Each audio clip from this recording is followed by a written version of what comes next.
একটুখানি নেকের তরে রোজ হাসরের মাঠেতে বাবা ঘুরবে ছেলের পিছে, ছেলে বাবার আগেতে।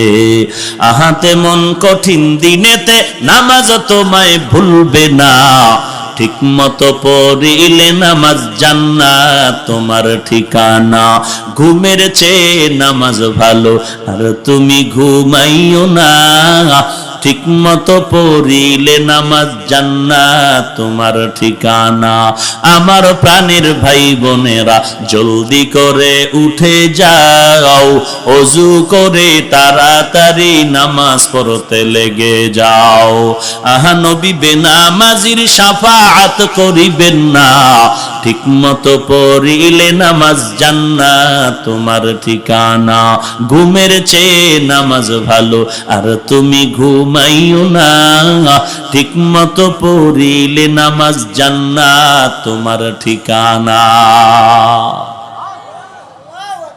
5 বেলার নামাজ যদি পড়ো রে গোলাম, আল্লাহ বলেন ও নবী উম্মতের জানায় দেন আমি আল্লাহ বান্দার উপরে খুশি হইয়া 5 বেলার নামাজের বরকতে 50 ওয়াক্ত নামাজের সওয়াব দিয়ে দিব।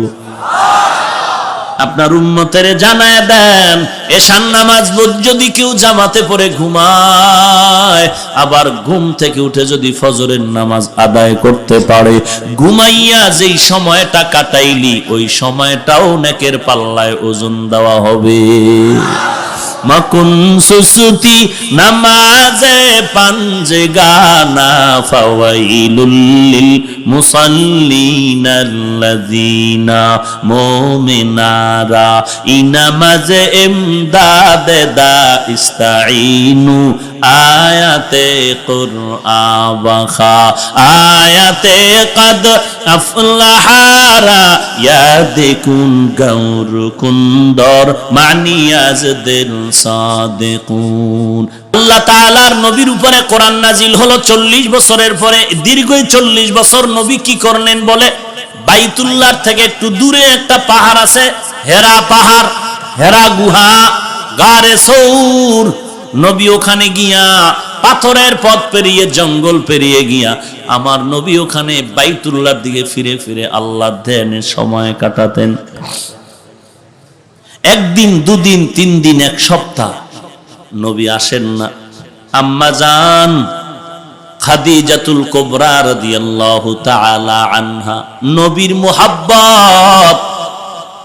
ওই মহিলা মানুষ, রাস্তা নাই, এখন তো রাস্তা এসি লাগানো, হেরা গুহায় উঠার জন্য সিঁড়ি, উপরে দোকান, তখন তো কিছুই নাই। এত কষ্ট করে করে আম্মা জান খাদিজা ওই পাহাড় বেয়ে অনেক উপরে উঠে আম্মা জান খাদিজা নবীর কাছে গিয়া গর্তের ভেতরে নেমে নাস্তা পৌঁছায় দিতেন। আল্লাহ তাআলা যখন কোরআন অবতীর্ণ করবেন, জিবরাইল আলাইহিস সালামকে পাঠালেন। নবী হেরা গুহার মধ্যে ধ্যানে মগ্ন আছেন। জিবরাইল আমিন আসলেন, রাহমাতুল লিল আলামিনকে দাঁড় করালেন। দাঁড় করানোর পর জিবরাইল আমিনের সিনার সাথে রাহমাতুল লিল আলামিনের সিনা মোবারকটা লাগায় দিলেন।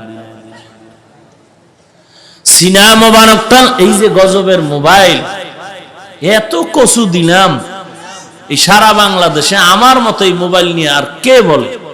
এরপরও লজ্জা শরম না থাকলে আর কি করা?